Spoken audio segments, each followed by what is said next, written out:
Olá a todos, eu sou Marta Vieira, editora no jornal Notícias em Português, aqui no Reino Unido. O nosso objetivo é levar até você informações de relevância, entrevistas interessantes, cultura e um jornalismo credível. O nosso compromisso é disponibilizar conteúdos de qualidade. Nesta edição nós teremos uma entrevista com o professor Dr. João Veloso. Especialista na língua portuguesa, o professor João Veloso leva na sua bagagem o compromisso de divulgar, difundir a nossa língua.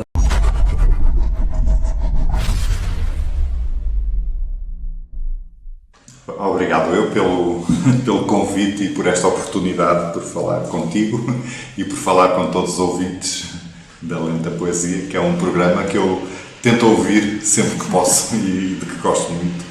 João, como é que você vê o crescimento da língua portuguesa pelo mundo? Como profissional da língua portuguesa vejo com muita satisfação, porque esta difusão cada vez maior e o interesse cada vez maior pelo português demonstram o muito que há a fazer ainda profissionalmente neste domínio.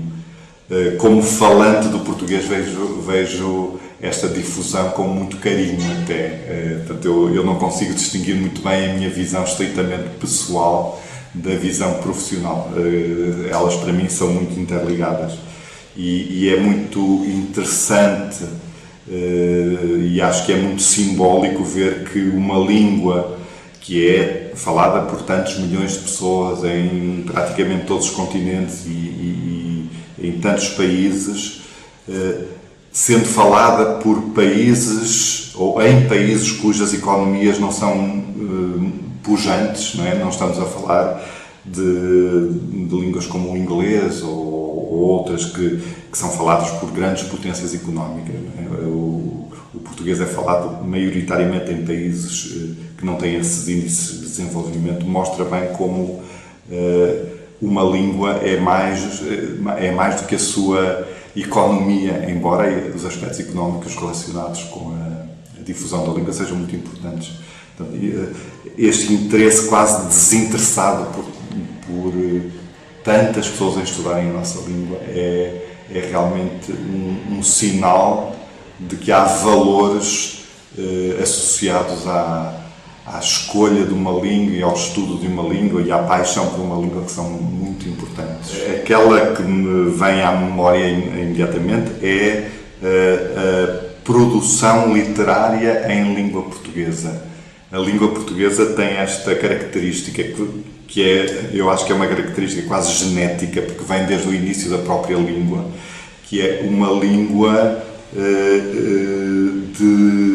de criação poética, e em todos os países onde o português é uma língua oficial e onde o português nem sequer ou nem sempre é a língua materna de todos os habitantes, o português é recriado com uma força poética e uma força literária muito impressionante. Eu acho que esse é o principal traço que me suscita a pergunta. Há depois outras manifestações culturais, é muito interessante ver, por exemplo, ao nível das tradições orais, dos provérbios, das expressões feitas, quanto há de partilha entre pontos geograficamente tão distantes como o Brasil e Timor, por exemplo, e isso é algo que cria realmente um laço de uma fraternidade entre os povos que têm o português como língua oficial, que nem sempre é evidente e que é muito, eu vou usar aqui uma palavra também muito expressiva, mas é até comovente às vezes atestar nos locais. A opinião que eu expressar aqui é a minha opinião, não estou obviamente a vincular o Instituto Internacional da Língua Portuguesa, que tem, aliás, documentação publicada sobre esse assunto. Aquilo que eu tenho defendido, também nas reuniões do Instituto, é a criação de uma espécie de currículo lusófono mínimo que fosse conhecido dos públicos escolares e universitários de todos os países da CPLP.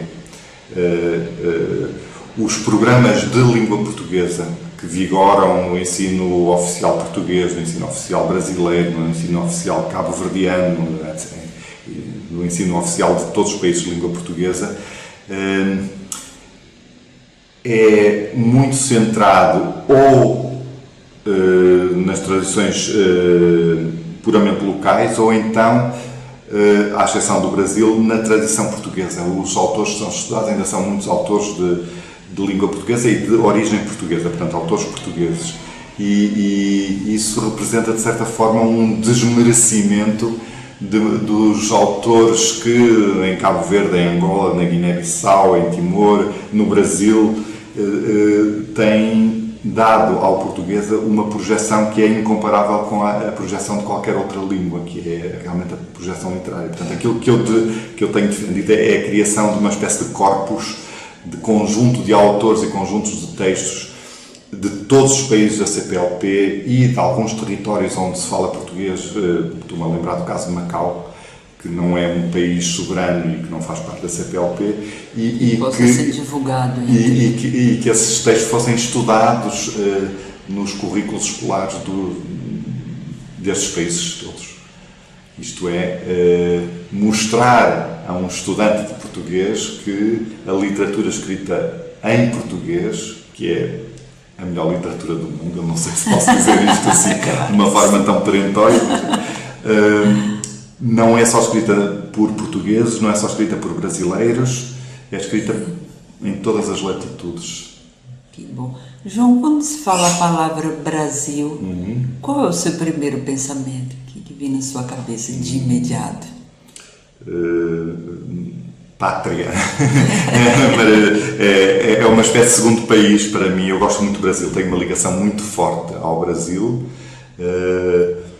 Gostava muito de ser brasileiro, eu digo isto com toda a sinceridade. Tenho uma admiração muito profunda pelo Brasil. Acho que o Brasil é, ou tem condições para ser, o melhor país deste século. É um país com uma criatividade muito grande, com um sistema universitário exemplar, com uma economia prometedora. Em Portugal, normalmente pensa-se que o Brasil é um país muito uniforme e não é. O Brasil, com aquela imensidão geográfica e com aquela imensidão demográfica, é muito variado e isso também é uma riqueza. Um país que tem nomes como Chico Buarque e poderíamos aqui enumerar uma série de nomes muito importantes que são os obreiros, digamos, do futuro da língua portuguesa, porque não há futuro da língua portuguesa sem Brasil.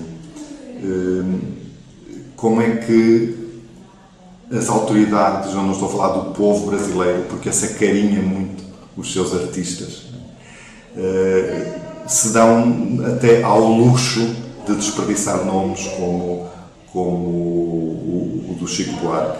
E as notícias que eu recebo de muitos colegas universitários brasileiros dos cortes na política de pesquisa científica, de bolsas, são preocupantes porque não há nenhum país que tenha futuro sem apostar naquilo que são as áreas criativas, não é?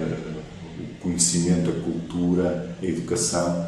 E vejo com alguma tristeza e com alguma preocupação que um país tão rico, criativamente tão explosivo como o Brasil, não esteja neste momento a valorizar devidamente o contributo